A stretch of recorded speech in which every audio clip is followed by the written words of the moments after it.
Hello மக்களே, சிந்து பைரவியும் யுப்ரமும் ஆறுமுகம் அவங்கள சும்மா விட போகிறதுலன்ட்டு அருவாளை எடுத்துகிட்டு 2 பேரும் வெட்ட வருவாங்க. எவ்வளவோ தடுக்க பார்க்குறாங்க. என்ன தான் தடுக்கணும்னு நினச்சாலே அவங்களால முடியறதில்ல. அந்த இடத்துல 2 பேருமே போட்டு ஆறுமுகம் வெட்டிடுறாங்க. அப்போ குடும்பமே அந்த அளவுக்கு அதிர்ச்சியில் இருக்காங்க. ஆறுமுகம் அப்படின்ட்டு எல்லாரும் ஷாக் ஆகுறாங்க. உடனே இந்த விஷயம் இசைக்கு போலீஸ் கால் பண்ணி வர சொல்லி போலீஸ்னு வராங்க. ஆறுமுகம் அவங்கள கொலை பண்ணதுனால அரெஸ்ட் பண்ணிட்டு போகிறதுக்காக ஆறுமுகத்தை வந்திருப்பாங்க.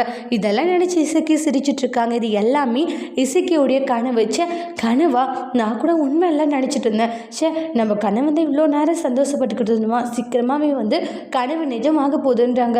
சீக்கிரமாக நான் நினச்ச விஷயம் நடந்துச்சுன்னு அப்புறம் நான் சந்தோஷமாக இருக்க போகிறேன், காயத்ரியை கல்யாணம் பண்ணிட்டுன்றாங்க. சீக்கிரமாக இந்த ஆறுமுகத்தை அரெஸ்ட் பண்ணிட்டு போகணும், நாம் நினச்ச விஷயங்களும் நடக்கணும் அப்படின்ட்டு பயங்கர சந்தோஷமாக இருந்துட்டுருக்காங்க. என்ன பண்ணுறது, இதுக்கு ஏதாச்சும் பண்ணணுமே, இங்கே பிரச்சனை நடக்கணுமே அப்படின்ட்டு இசைக்கு அந்த இடத்துல ரொம்ப இதாக இருந்துட்டுருக்காங்க. கனவு நிஜமாகணுன்ட்டு இசைக்கு ஒரு குறிக்கோளோடு இருக்காங்க. என்ன நடக்க போகுது, இந்த இடத்துல பயங்கரமான பிரச்சனை நடந்து ஆறுமுகம் அவங்களுக்கு கொலை பண்ணிட்டு ஜெயிலுக்கு போக போகிறாங்களான்னு வெயிட் பண்ணி பார்க்கலாம். தேங்க்யூ.